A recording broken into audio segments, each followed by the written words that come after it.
It was the Eagles, and it was all Eagles all the time last night with the blowout 40-22. And even the 22 is faux.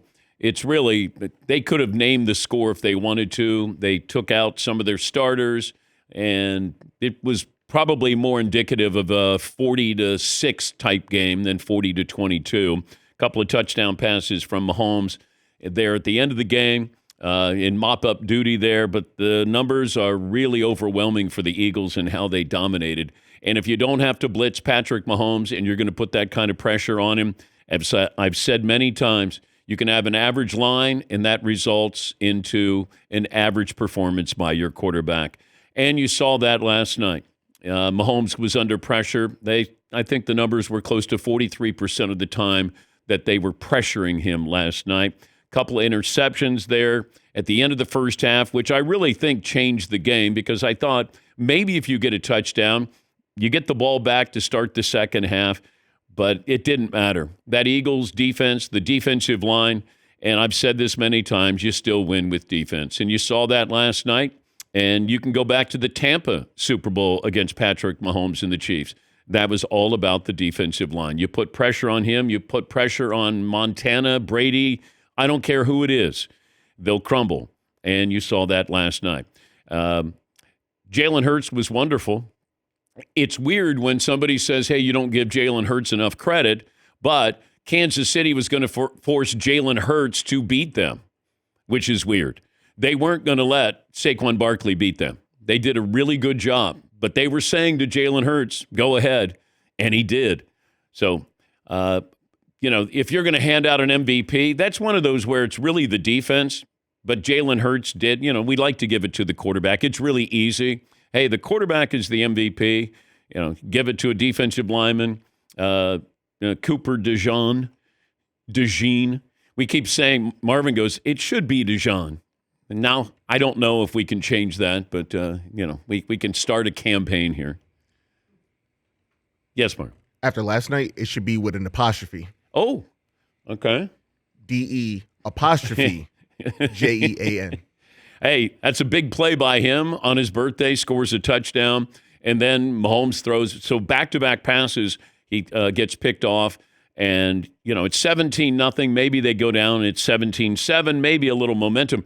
But you can't come out and go 3 out, 2 sacks after when you go into halftime. Your halftime adjustments were what? There weren't any halftime adjustments. I still didn't understand. They didn't run the football at all. Now, granted, they don't have a Saquon Barkley over there, but Isaiah Pacheco, when did you hear his name? Third quarter? Kareem Hunt? I thought maybe you do just a little bit. Like instead of trying to get something further downfield, that maybe you have a run game. Maybe you keep them. How about 3 or 4 yards on the first play? It just felt like they kept trying to do the same thing, and the Eagles had a great game plan there, offensively and defensively. But they were the best team that I saw. I think I said that after Week 10. They're the best team in football, and it's because they're offensive and defensive lines. But Hurts wins the MVP. Mahomes had 2 interceptions, sacked 6 times. I think the GOAT conversation, maybe we'll hold off on that. We'll wait until next season. How about that? We just let's slow down the GOAT conversation. The three-peat. Yes, Marvin. After this loss, we're going to have to wait about 3 Super Bowls to get him in this GOAT conversation. Yeah. To make it real now. Yeah. He doesn't do well when Tom Brady's involved in the Super Bowl. I think we can establish that trend when Tom was playing for Tampa or last night as well. 877-3DP Show. Operator Tyler sitting by. He'll take your phone calls. Email address, dp@danpatrick.com. Twitter handle at DP Show. I do have the odds to win the Super Bowl next season. Just got these from DraftKings. No surprise, the Eagles are the favorite. That's a young team, and they got everybody under contract for the most part. So that should be, if you want to talk about the potential new dynasty, it's certainly the Philadelphia Eagles. They've done a wonderful job with that team, and they'll be ready to go. They'll be ready to go again next season. The Chiefs and the Bills and the Ravens are all tied for the second best odds here. And then you have the Detroit Lions. All right, Seton, poll question for the first hour of the program is going to be what? Well, we could start with who had the best night. Who had the best night? Yeah.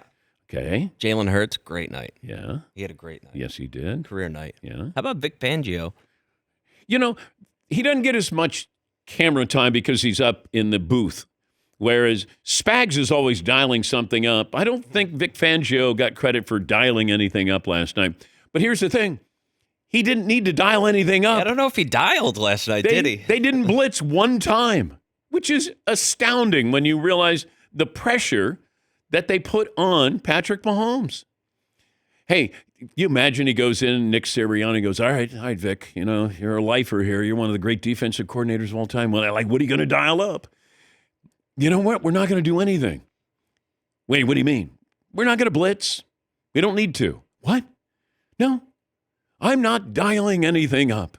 I'll let Spags dial some stuff up. Yes, Todd. It's also more fun to say Spags or Monkin or something like that. Vic Fangio, and it doesn't have the same ring to it, so he doesn't get the love on the air. All right. What else do you have there, Seton? Other candidates here? Yeah, Josh Sweat had a great night for himself. Yes, he did. A couple of sacks, 2.5 sacks. Yeah. And by the way, people are going to say, well, Jalen Carter got shut down. He had 2 guys on him. The reason why the other guys did really well is because of Jalen Carter. Jalen Carter is like a sponge who just absorbs all the water of the offensive line. And then the other guys get to do what they want to do. I mean, this is the second coming of Aaron Donald. And you saw that last night. Hey, I'll take on 2. You guys go have some fun. Who else is in there, Seton? Well, you mentioned him. Cooper DeJean had a great night. Yes, he did. That's an awesome play. How about Tom Brady, the quarterback? Yes. Tom Brady, the quarterback, had a great night. Yes, he did. Yes, he did.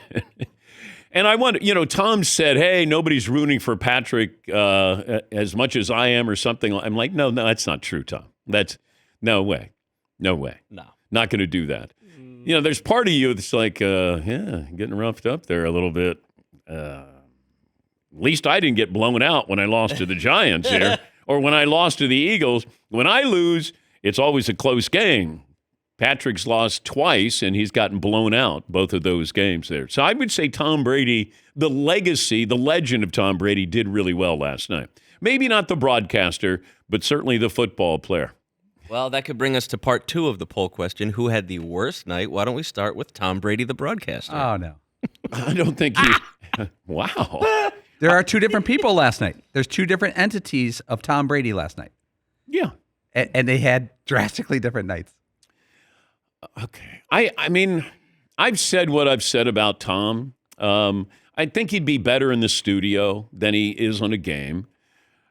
It's solid, but we expect more than just solid. See, we can knock Tony Romo when he says, I don't know, Jim, I think they're going to, and then it's wrong, but I feel like he's invested in the game. I feel like he is really looking at the game as if he was playing in the game.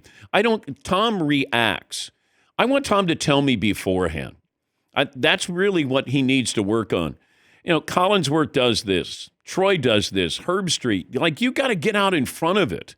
We see it. I mean, football fans are as knowledgeable as any group. We know it. We see it. Tell me before it happens there. Tom did have one moment with Jalen Hurts when Hurts had a signal for A.J. Brown. That was great. There's just not enough of those moments there.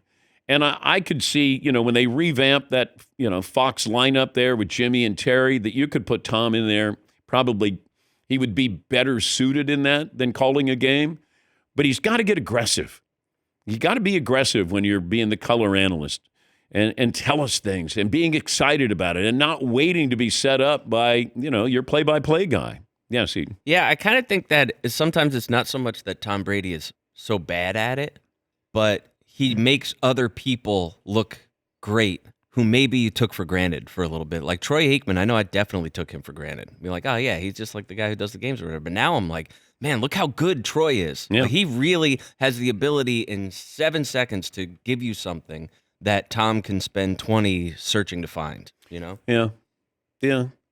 But see, these guys, he's not used to doing this, though. You got to get used to. When he played, he waited for you to ask him a question. And even then, he didn't try to give you anything when he was playing. Now you have to give me something, and you have to be out in front of it and be aggressive. And, it's just an average performance by him. There was nothing special.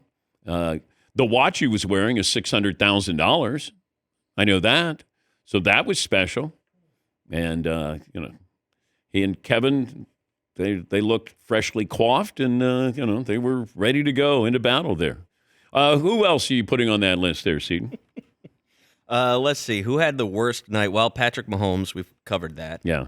Well, why don't we stick with the broadcast for this one? The Fox graphics team. Paulie spent a lot of time on the graphics, I think. As an old guy, I'm like, all right, I can read this. It was a little too big. For the site challenge? Yes. Okay. Yes. For over 50, you're going, I can read everything there. It's not too cluttered up there. It was just a little too large. That's all. Just a little too large there. What else do we have? Yeah, it's weird because there was like less to it, but it took up more space somehow. Yeah, Paul. Yeah, and the other thing, it's very dangerous to unveil your graphics during the Super Bowl. You have a mass audience judging you, and most people don't like change whatsoever, even if it was decent. But they felt like bloated and puffy, like they'd been stung by bees, the graphics, and they took up a lot of space, even though that was not their goal, I don't think. What else do you have, Seton? And it's also not something that they just sort of whipped up. Like, take 5 minutes. Here's our new graphics thing. They took a very long time and went over generation after generation of this one bug that took a while to do that. Let's see. How about Joe Shane? Oh, the Giants GM? The Giants GM who got rid of Saquon Barkley. Jeez. Too soon, Steve. Dang. Even though the Chiefs did a great job in shutting him down. They did. Because they said if we're losing, it's going to be because Jalen Hurts beats us. Who else? How about your buddy Nick Wright? Oh, winner. Wow. How was his night? Wow. I texted him. I didn't hear back from him. Big Kansas City Chiefs fan, came on, said this could be the greatest team in history, greatest season in history. I think you got to lump them in with the 73-win Golden State Warriors and the 07 Patriots who lost in the Super Bowl. But, yeah, Nick probably didn't have a good night last night. No. Who had the worst night? We could throw in Taylor Swift on there. People want hers. Tay-Tay did not have a good night, and they were booing. Yeah. How about Drake? Speaking of people who didn't have a good night, that wasn't great for him. Oh, dear. Imagine not even being there and having a bad night. I think he's in Australia right No, now. he had to go as far away as possible. Tried to go to the exact opposite side of the world and still can't outrun this. Gone to the moon. And then when Serena came out, and then goodness. Serena dated Drake, and I'm like, golly, Kendrick Lamar is not taking prisoners here. Yeah, there's something about Serena Williams crip walking during the Super Bowl halftime as a petty way to get back at some dude that Kendrick is beefing with. It's just, my God. I don't know how many worlds are colliding there, but that is something. Dang. Yes, Marv. Kendrick's a psychopath. Hey, Serena, one of the most famous entertainers of any kind in the world. Hey, come on stage. You and want just to be get on back screen. to Drake? Hey, 8 seconds. Are you in? And she's like, yes. Yeah. And they're both from Compton, by the way, too. So there's that also. Do you want to get on stage in front of, 100 million people and get back at Drake? Sure. All right. This is what you need to do. Because when I saw it, I was like, that looks a lot like Serena, but that can't be Serena. And then it is Serena. And then I'm going, oh, that's right. She went out with Drake. Sounds like fun. I'm in. Yeah.